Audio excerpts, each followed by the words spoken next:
yang saat ini juga masih terus bekerja ya, secara maraton dengan perintah Bapak Kapolri. Tim harus segera mungkin mengambil langkah-langkah guna menetapkan tersangka.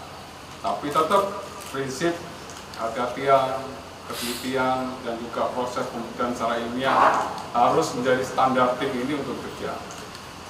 Saya sampaikan rekan-rekan bahwa tim penyidik dari Bareskrim dan Polda Jatim ini masih terus maraton bekerja.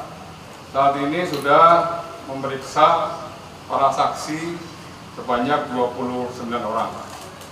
Dan dengan perincian ini 23 ini dari anggota Polri yang langsung bertugas pada saat pengamanan di Stadion Kanjuruhan. Kemudian ada 6 orang saksi. Salah satunya kemarin yang sudah saya sebutkan dari panitia penyelenggara dan juga dari beberapa saksi lainnya. Untuk pemeriksaan saksi-saksi yang dari panitia penyelenggara tentunya juga akan dilanjutkan sampai dengan besok. Sekali lagi rekan-rekan bahwa tim ini sudah meningkatkan status dari penyelidikan menjadi penyidikan. Masih mengumpulkan beberapa alat bukti, keterangan saksi sudah dimintai, kemudian tentunya ada keterangan ahli, kemudian ada pemeriksaan alat bukti lainnya seperti petunjuk, surat, dan baru nanti pada saatnya kita akan menetapkan tersangka dan langsung memeriksa statusnya sebagai tersangka. Kemudian untuk lapor, hari ini masih mendalami 6 titik CCTV, ya, khususnya di pintu 3, 9, 10, 11, pintu 12, dan pintu 13. Kenapa di 6 titik CCTV ini yang didalami oleh lapor? Karena dari hasil analisa sementara, disinilah titik jatuhnya korban yang cukup banyak. Oleh karena ini perlu ketelitian dan kehati-hatian juga dari lapor, ya, agar nanti bisa dijadikan sebagai alat bukti bagi penyidik sebelum penyidik nanti tentunya menetapkan tersangka terhadap seseorang. Ya. Kemudian juga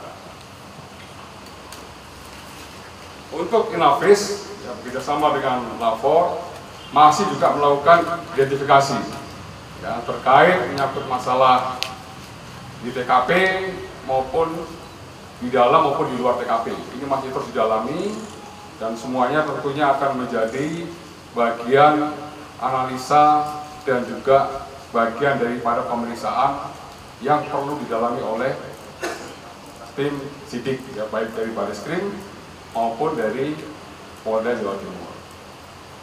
Kan perlu saya sampaikan juga, ini biar tidak terjadi juga kesimpangsiuran tentang data, khususnya data tentang korban.